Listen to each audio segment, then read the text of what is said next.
Cordial saludo para todos. Para esta actividad se me asignó el artículo de investigación El esquema del cálculo diferencial e integral para ser diseñado en simultáneo. Autores Patricia Rojas Salinas y María Trigueros Gaisman.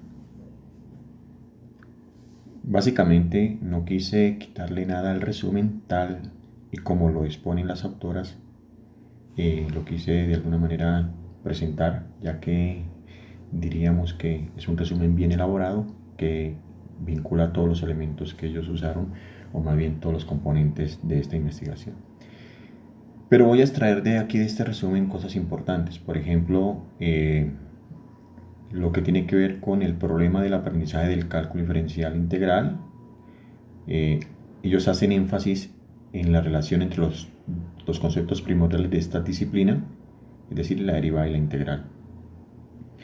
Hacen una mirada, digamos, de un marco teórico basado en la descomposición genética y todo lo que tiene que ver con la construcción de esquemas bajo la teoría de APOE, que es el acrónimo de acciones, procesos, objetos y esquemas, explicando cada uno de ellos dentro del mismo artículo.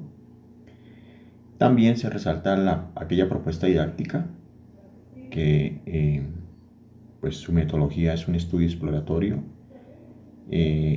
realizado a un curso constituido por 17 estudiantes durante un semestre. Y al finalizar dicho curso se aplica una prueba, una entrevista, entregando la caracterización de cada estudiante.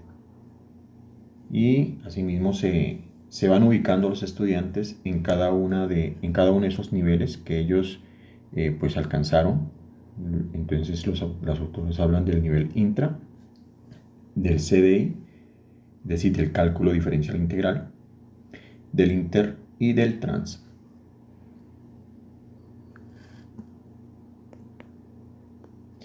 Bueno, el objetivo, antes de hablar un poco de esta parte del objetivo, quiero de alguna manera rescatar algunas cosas que los autores tuvieron en cuenta, que es los antecedentes, es decir, aquellas investigaciones que de alguna manera querían aportarle a la problemática de la enseñanza y el aprendizaje del cálculo diferencial integral. Por un lado, ellos resaltan investigaciones donde se aplicó también la teoría de APOE, pero sobre el tema de la primera y la segunda derivada de manera conjunta, y lo que tiene que ver con las propiedades de una función y el comportamiento gráfico de la misma. También ellas resaltan de alguna manera trabajos propios de una de las autoras, Trigueros 2005, donde también de alguna manera enfatiza en una investigación sobre el cálculo diferencial y lo que tiene que ver con la interpretación de la segunda derivada de la función y su relación con las propiedades del comportamiento gráfico. También se evidencian algunos trabajos sobre la comprensión de la integral en 2012-2013, algunos autores que quisieron de alguna manera dar cuenta de cómo es importante tener presente y el reconocer la suma de Riemann como una suma de productos para poder interpretar el significado de la integral como área bajo la curva. También trabajos, digamos, de los más recientes, 2017, 2018, y lo que tiene que ver con la relación de continuidad en la primera y segunda derivada, que de alguna manera ellos evidenciaron en esa investigación y los estudiantes pasan por alto, ¿no? El concepto de continuidad en las funciones, y que esto de alguna manera va a repercutir en el cálculo del área bajo la curva cuando se habla de integrar, ¿no? Pues bien, ahora sí, el objetivo es valorar la evolución del esquema del cálculo diferencial integral enseñado mediante el establecimiento de relaciones simultáneas entre los conceptos de derivada integral. Es decir, lo que quieren es mirar el estudiante cómo construye ese esquema esos dos componentes del cálculo, pero sin dejarlos de manera suelta, sino cómo se relacionan simultáneamente, ¿no? Para ello, el objetivo propuesto parten de realizar una descomposición genética del DG, que ellos lo denominan el DG, de derivadas e integrales, un diseño de propuesta didáctica ajustada a la ADG y el diseño y análisis de instrumentos empleados. El marco teórico lo enfatizan sobre la teoría de APOE, acciones, procesos, objetos y esquemas. Y en esta parte vamos pues de alguna manera a dar cuenta o a explicar un poco en qué consiste esta teoría. Entonces, por una parte, habla de las construcciones cognitivas para el aprendizaje, es decir, la teoría de APOE parte del análisis de los conceptos matemáticos y el objetivo de la teoría subyace en la forma en que se aprenden y se enseñan las matemáticas de manera efectiva. Para ello, vale la pena rescatar el concepto que se tiene sobre conocimiento matemático, lo cual las autoras lo exponen desde algunos autores diciendo que el conocimiento matemático de un individuo es su tendencia a responder a las situaciones matemáticas, problemáticas, reflexionando sobre ellas en un contexto social, construyendo o reconstruyendo acciones, procesos, objetos y esquemas. Del mismo modo, toman ideas de Piaget frente al tránsito entre un conocimiento y otro, lo que veíamos hablando de la asimilación y la acomodación, ¿no? El tránsito, el de ir avanzando de manera más elaborada de un conocimiento a otro. Y la teoría de APOE propone 4 estructuras. Entonces, lo que es la acción, es decir, es una transformación de un objeto cognitivo que el estudiante de alguna manera lo percibe como algo externo. Por decir algo, digamos que una gráfica, una regla de derivación,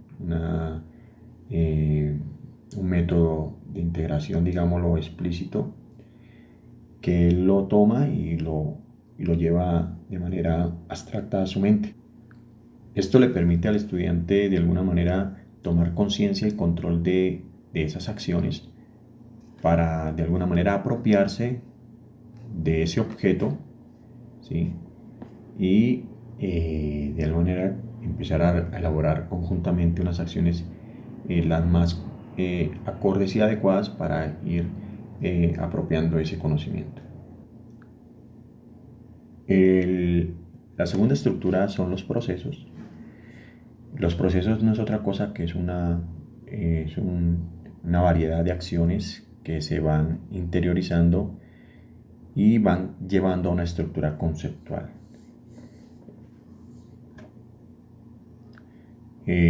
Digamos que cognitivamente el estudiante va adquiriendo unas habilidades de procesamiento donde ya no es necesario que haga explícito algún ejercicio, alguna actividad, sino que interiormente lo puede ir elaborando. Es como cuando a un estudiante se le pregunta 3 por 5 más 8 menos 3. Mentalmente lo que hace es un proceso de acciones para construir un resultado.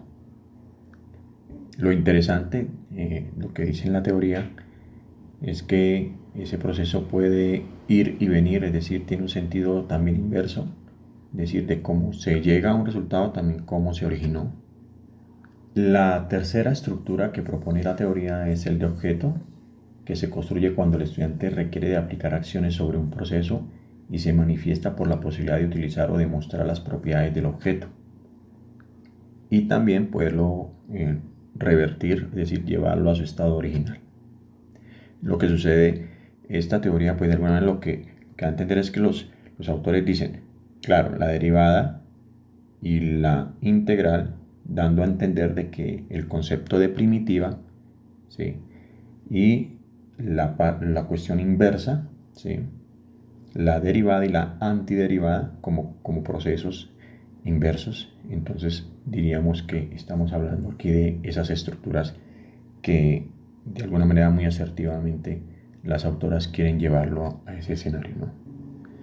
Y como cuarta estructura tenemos el esquema, que ellos lo definen como una colección de acciones, procesos, objetos y otros esquemas que un individuo utiliza como un todo en la solución de una colección de problemas del mismo tipo. Entonces, si vemos bien, esta teoría de Apoe que ellos proponen para adelantar su propuesta didáctica, se sintetiza todo totalmente en un esquema bien construido, dinámico, y que de alguna manera ese esquema lo construye el propio estudiante, que parte de cosas muy básicas y va evolucionando conforme el estudiante construye nuevas estructuras y nuevas relaciones entre ellas. Al hablar un poco de la metodología, entonces decimos que el estudio es cualitativo, de carácter exploratorio, y que les permite, según las autoras, comprender el fenómeno de forma íntegra mediante la observación. Entonces resalto la observación porque de alguna manera fue una herramienta que consideraron fundamental para poder analizar el discurso de los alumnos y la relación de sus componentes, ¿no? Entonces, la descomposición genética sería entonces el eje central. Después, el esquema articulador entre los dos conceptos, que es básicamente lo que ellos simultáneamente le van enseñando al estudiante a medida que ellos van realizando sus problemas y van generando o construyendo ese esquema del que ellas hablan, ¿no? También llevaron a cabo una entrevista semiestructurada enfocada en 14 problemas en 5 categorías. Entre esas categorías está la herramienta del cálculo, concepto de derivada, concepto de integral, relación entre derivada e integral y su aplicación.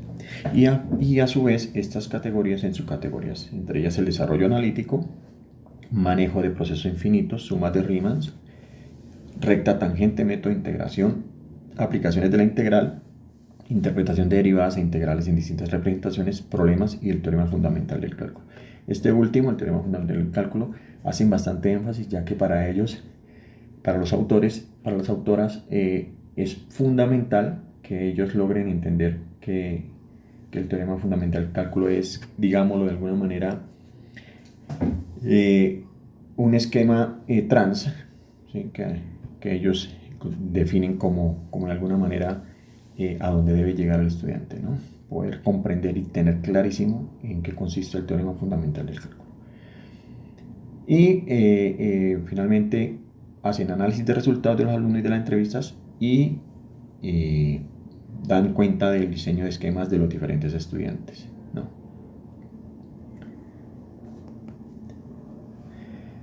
Siguiendo con la metodología y haciendo énfasis en el diseño de esquema y sus niveles, entonces lo que tiene que ver con el esquema CDI, es decir, esquema del cálculo diferencial e integral, tiene su foco en la construcción del teorema fundamental del cálculo.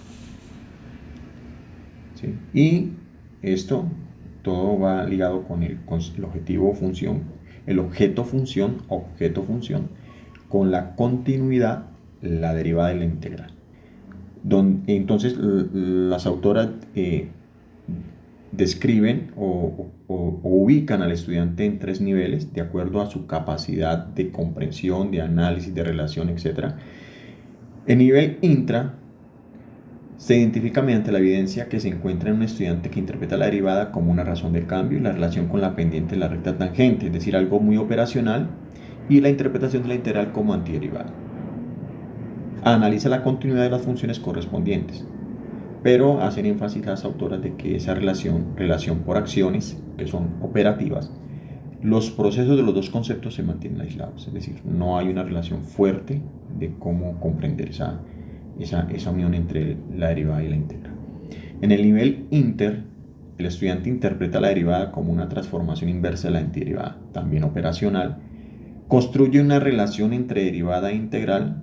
Ahí ya entra en juego esa construcción de relación cuando aplica la transformación que ha realizado de la derivada como inversa a la integral, construyéndola como una función que se puede denominar primitiva. Entonces ya vincula el concepto de primitiva, determinando la función a partir de su recta tangente. Entonces ya es más elaborado ese esquema en el estudiante y por eso se ubica en este nivel. El nivel trans, entonces el estudiante reconstruye el teorema fundamental del cálculo. Entonces lo que yo decía, llegar al nivel trans es poder hacer del teorema del fundamental del cálculo, se apropia tanto el estudiante de ese teorema que lo reconstruye, lo relacionando la función primitiva con la integral, ¿sí? Y a partir de ahí, una función derivable en un intervalo dado en una función que es integrable sobre el mismo. También dice que en el nivel trans la capacidad de comprender el concepto de continuidad le permite generar análisis respecto a las características de una función. Porque es bien claro que el área bajo la curva pues tiene mucho que ver con la continuidad. Si la función no es continua, pues va a haber dificultades conceptuales frente al cálculo del área bajo la curva. Eso es lo que quieren decir las autoras con esta parte. Y la otra parte, ve a la función que se quiere integrar como una tasa de variación y a la integral como un acumulador de cambio, reconociendo que dos primitivas pueden formar parte de una misma función y pertenecen a una familia.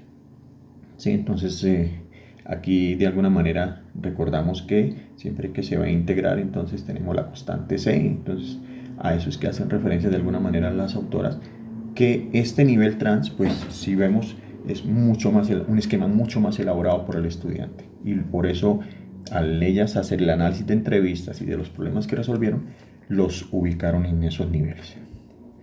Entonces, en esa metodología hay unas acciones de la propuesta. Entonces, las autoras dicen: hacemos unas actividades que involucran temáticas de cálculo 1 y cálculo 2. Hacen la salvedad de que de alguna manera esas temáticas pues no se ven en conjunto, sino que se ven en 2 semestres, cálculo 1 y cálculo 2. De la misma manera proponen actividades que van desde la misma descomposición genética. La entrevista, evidentemente, es una entrevista que es un instrumento que debe ser validado, pues lo sometieron a expertos, 7 docentes de cálculo de distintas universidades que lo validaron. Y había un guión controlado. No dicen las autoras que, o de lo que uno puede inferir es que no es una entrevista improvisada, sino elaborada bajo un guión y una intencionalidad muy clara. Y la construcción del esquema CDI, es decir, a partir de todo ese análisis que se le hicieron a los estudiantes en sus entrevistas y lo que resolvieron, construyeron el esquema, o sea, dónde se ubica el estudiante.